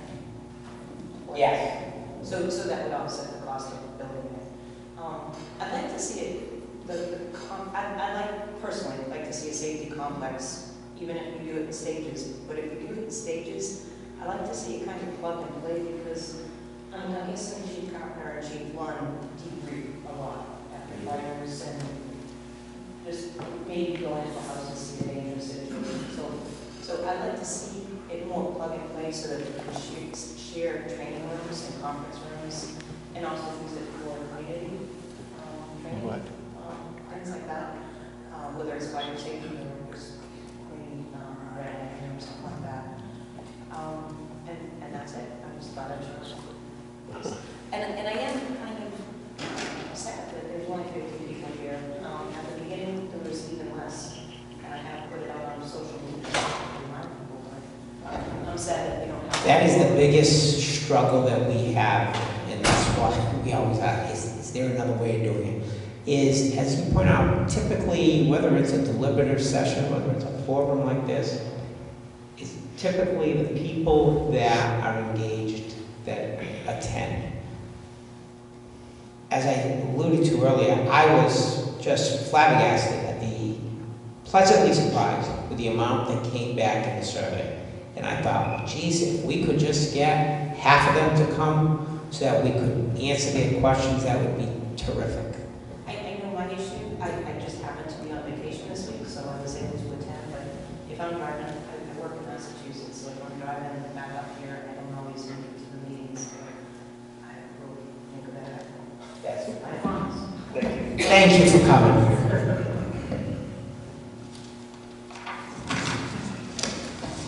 Roger, you have a question?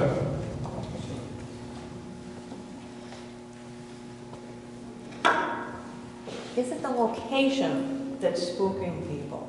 Are people absolutely clear on, we found a ton of money for the mold remediation, the water.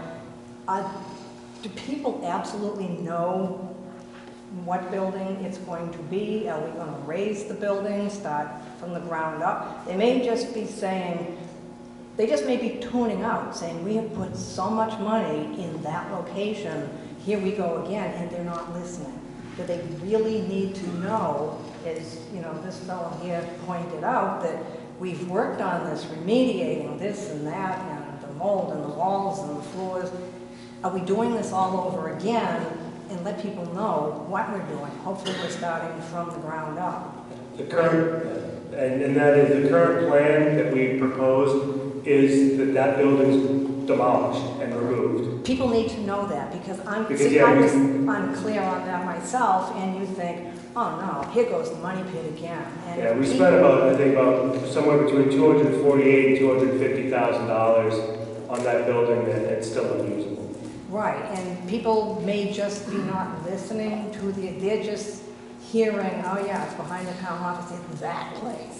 We've already thrown X amount of dollars at that, and here we go again. So maybe if we make absolutely sure that they know this is spick and span right from the ground up, nothing to question, no doubt in anybody's mind. That's kind of what I'm thinking. The other thing is the woman had said, if we go to dire, we end up putting the people, the police in the portable classrooms, whatever. There goes $700,000 in that budget we have to ask permission to use that could have gone into a new complex. It's a waste of our money. We need to do something now and do it right and make it right for our wonderful police officers. Thank you. Thank you. I'm Bernie Satterfield. I'm retired military, originally from North Carolina. Some of you may know who I am. Your last slide, an excellent question. I'd like to try to give you some things that, answer that question. Grants is listed. I can do that. We need to sell these properties, vacant lots, empty buildings, some that are near and dear to people's hearts, that we still continue to pour tax money in. Those things, yeah, they make us sentimental, but we're in a dollar situation. And things we pour money in to help us get to where we need to be with police and fire and safety. Solar array at the landfill, is that place contaminated enough to where nobody would want to build on it? We could put solar on there.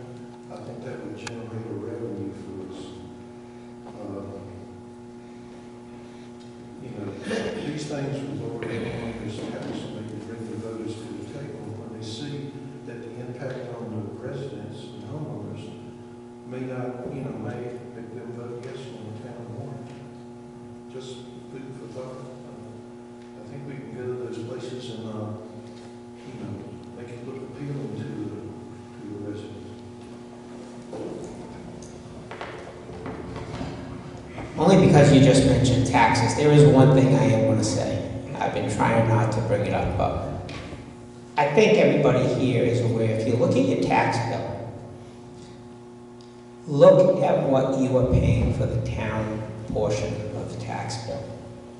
And if you compare that to all the communities around us, other than the town of Sharon, New Ipswich has the lowest town municipal rate. I think as a board, we are very frugal.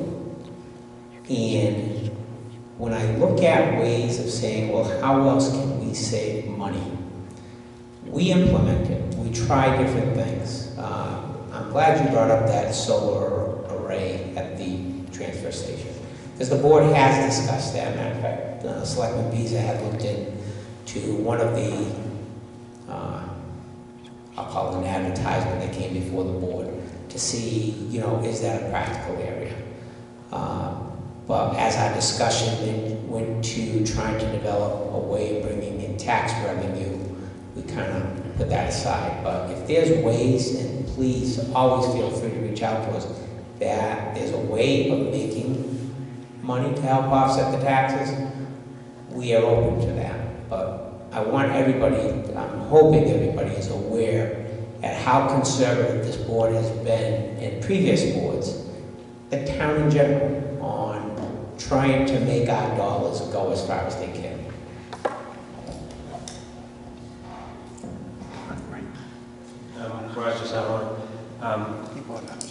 You mentioned the salt shed going in the back of the, up on the hill there, and I was wondering, in this new building, they're probably going to have to drill a well and have a separate leach field system, right? Or was that part of the plan? Yes. Okay, and I was just wondering, is that salt shed going to be a problem of having it contaminate that well? No, it's no different than any other property where you design to put in a leach field and a well and you need to meet the DES requirements for the setback. On that site plan, it's here somewhere, right here. This is where the police facility is, in orange, and that salt storage area is up where probably the T in total is listed. Okay, what about any previous, is all the ground area been cleared from when SNA owned it, from any contaminants? It wouldn't be a problem? I am not aware of the town doing any testing there or any materials being there. If I understand, there's a foundation back there with a slab on it that they were looking at as the area where the sand salt will be stored. Yeah, but what I'm just thinking, we don't have to do any testing or anything before we do a well, and putting a well is not going to be any cost than a normal cost of a well, no cleanup or anything from anything that's already there. Good question, whether we need to have that done, if it's something.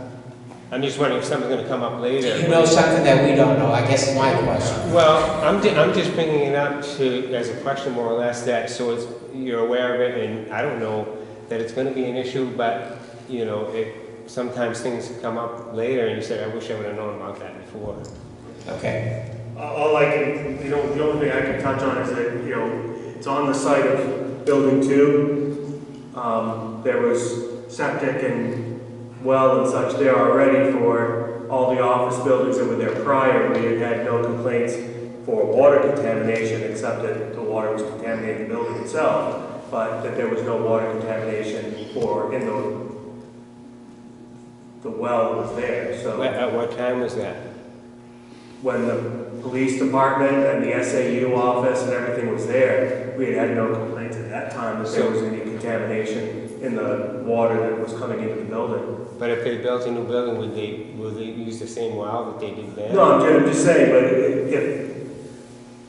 I'm sure we'll have it tested like you would have anything tested at that point, but if there was no contamination in the wells at that time, I don't see that there being any contamination in the groundwater at this time unless someone's been dumping stuff in the building and not telling us. Okay, that's what we hope, that there's, that there wouldn't be an issue, but I was just wondering about it, so. I'm wondering if more 10 years down the road is storing salt and whatever. The distance is yes. And not only that, is that the surface that the salt and sand go on, or I should say the salt goes on, is going to be impervious. It's going to be on a pavement base. And that's why we have to do this in steps, because we can't afford to do everything at one time. So this year, the plan was to get the area where it would be going sealed with pavement. And, you know. But is it gonna wash down the hill and go into the center of town, and then they're gonna have to do something down there? That's, you know. Roger, I would presume that they're gonna do this level. There are gonna be blocks around it, just like the state builds their sand salt sheds. It's gonna be on an impervious surface. The plan is with the concrete blocks around with a fabric structure to keep it covered, to keep the rain off of it, to keep it from washing away. Okay, good. All right, thank you. Okay, spitballing here. Any way we could give away some or all of our road money for 1 year? Could you repeat that? Any way we could give our road paving money for 1 year, part or all of it, and help subsidize it for 1 year? So yeah, the 600,000. The same 3 warrants you go for the 600,000 for something else. Could you elaborate on where that would go?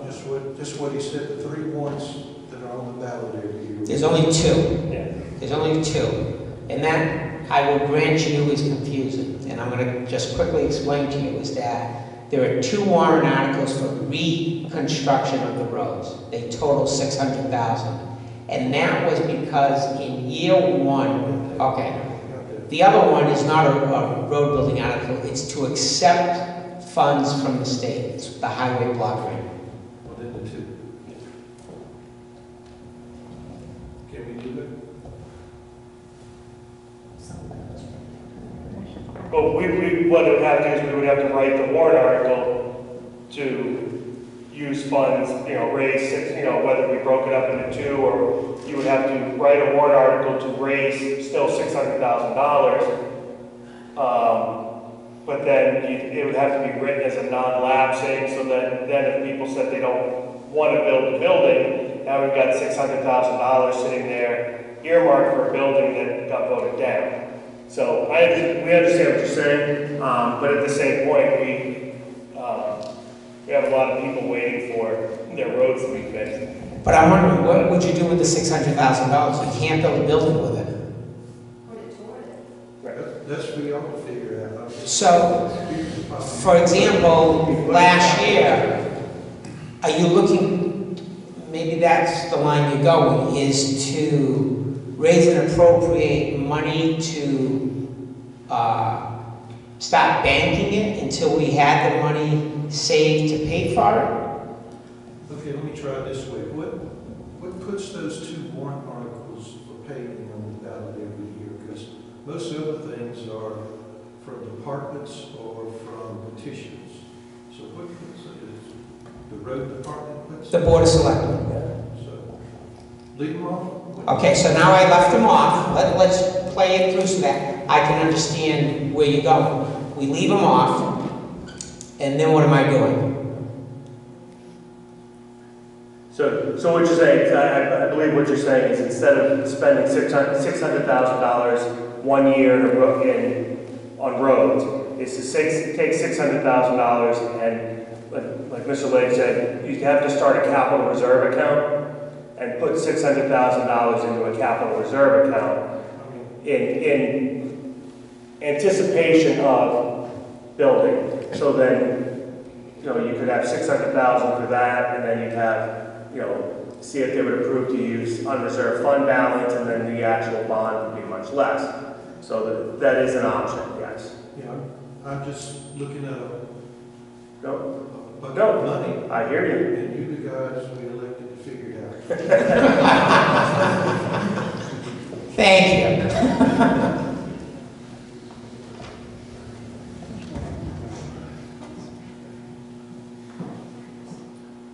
What is the timetable that the selectmen are working with?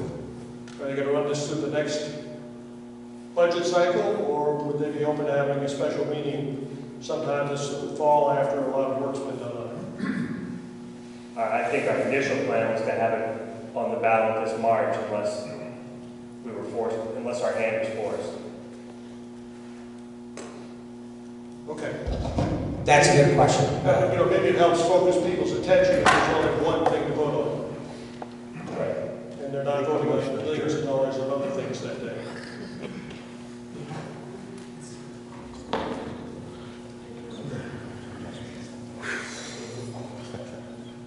It's a late night. Is that something you can do?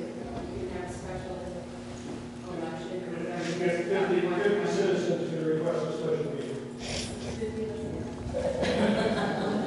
There's definitely 50 people here to do just that. But going back to the warrant articles and the bond issues, and also going back to the actual problem of solving for permission, setting money aside in anticipation of building is all well and nice, but the problem we're having is permission from the citizens to spend that money. I myself have been surprised over the course of the last few years, I haven't been here that long, that the options that cost us tax money are getting voted in, and permission to use money that's already there, that does not increase our taxes, has been getting voted down. This is a little weird, you know. So you can set money aside, sure, but then you're going to have the exact same problem when that money is pooled up. People are not going to allow the selectmen to use it. And that's what we're looking for. And going back to the fact that we're only 50 people here right now, we need to get the people who aren't here. We need the rest of the voting citizenry to take a closer look at this issue. Everyone would just love to just, you know, pawn it off on the selectmen, but all they can do is organize, deliberate, and come up with solutions, but we are the ones that tell them whether or not they can do it. I actually like it that way. That's the way it's supposed to work. But if we don't get the people who aren't here tonight, that's not going to happen again. So please, let's just work on the solution of getting this problem to more ears and more eyes than we have here. Thank you again. I know I'm kind of eating up my time. Please, if it's giving us information, you can take that microphone for another hour. One of the things that to understand is that if we did do a special meeting, I think the board would like to make sure we have heard everything from the public. I think the suggestion about meeting with local builders and whatnot is a terrific idea. But to get all of that consolidated so that the voters know what they're voting on. And the important thing to remember is, unlike a typical warrant article, when we are voting on a bond article, that requires a 3/5, 2/3 majority. So that's the other little hurdle that we always face. But I think it's with education and communication, I'm hoping that the second time's a charm.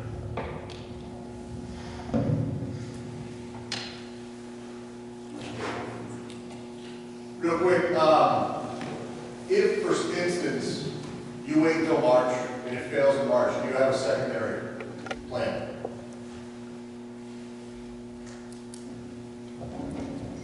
We don't have a secondary plan because we're hoping that in March, at least, if that building got sold, that we're still able to use it. So, my thought is, with the special voting, October timeframe gives you 5 months to gather all the other builders in town. It also puts people back in school, so people are back in the town, they're not away on vacations. You get the vast majority of people, plus you get the time to do that. If, for instance, you do it in October and it does not pass, can you then come up again in March? Yes. Okay? So I think with that moving forward, having those things back to back, it gives you a better chance of getting things squared away, because from the sounds of it, if someone is sitting there lowering the rent by a month, they have an exit strategy. They're trying to leave. That leaves a lot of unknown for the police department. We need to have a primary, a secondary, and a tertiary option to get things squared away. Can you tell us what those would be? I think you should square away in October, get a vote out for October. Do exactly like they said, meet up with everyone, come up with the best plan, all these great minds in town, work together, come up with the best affordable option that's going to do exactly what the police need. Do that in October. Refine it if need be for the March. If it passes in October, great, move forward at that point. Get things done from that. The reason I picked October is everyone's back in school, but you haven't gotten into that stretch between Thanksgiving and Christmas where people are going to be traveling, going away. You want to get the maximum output of this town's voice. So it's the best way to do it. And those are great suggestions. I was trying to play the advocate of the pessimist. What do we do as a board, as a town, if that building got sold and we had to move out? You're going to have to start looking at regulations. It's not only regulations, but other available spaces. And what can we do? It may not meet code requirements, but we may be forced to do things that we don't want to have to do. And that's the sad part. That's what needs to be conveyed. I have just one comment on having a meeting in October. You'd have to have the Superior Court approve it, and you have the expense of running a full-blown meeting under a Senate Bill 2 format.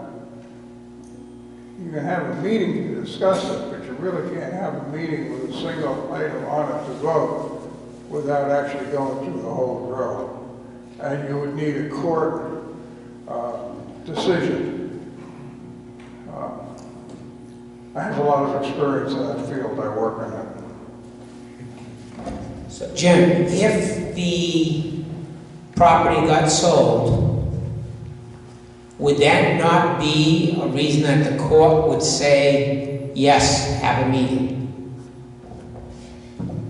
If it got sold and you were being evicted, that might be a possibility. I don't know the exact answer to that. One thing you could do is petition the DRA to allow you to expend some of the fund balance for an interim solution, such as use of portables or some other solution. You could do that. I don't want to get into it in a public forum, but I've been involved in the condemnation of a number of government buildings, and the end result was when they got done, they all met code and worked. So I do work in that area. The fact that the building's for sale, wouldn't that be a reason that the court could take into consideration that we need to have a special meeting?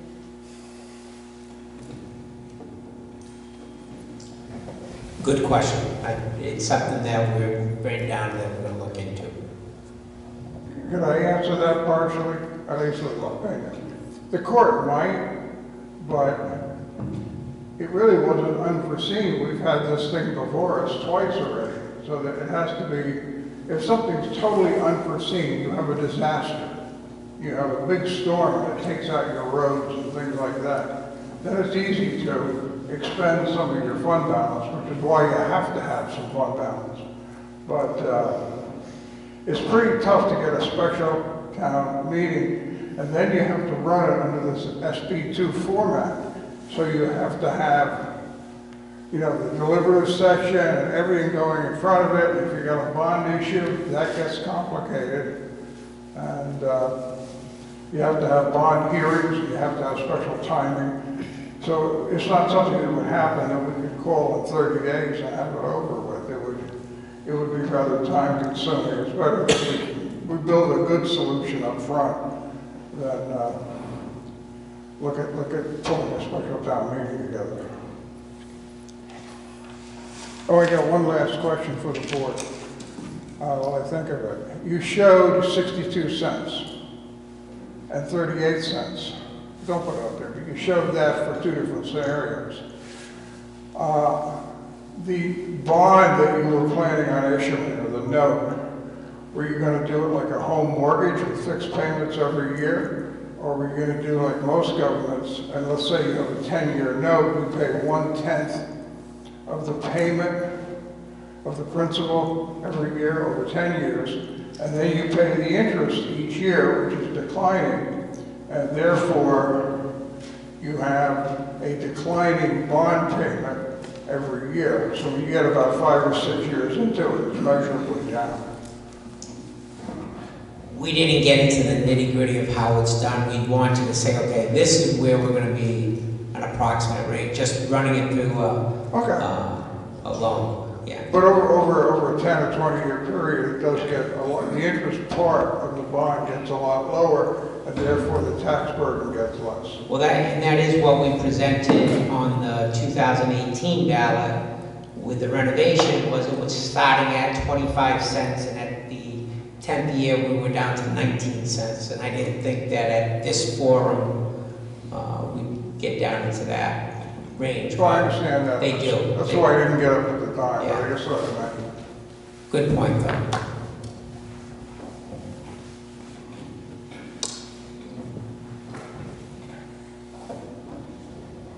Well, I don't see any other questions. Again, I want to thank you all for coming out. We appreciate the feedback, and please don't ever hesitate. If something comes to mind, send us an email or call the town office and leave a message for us.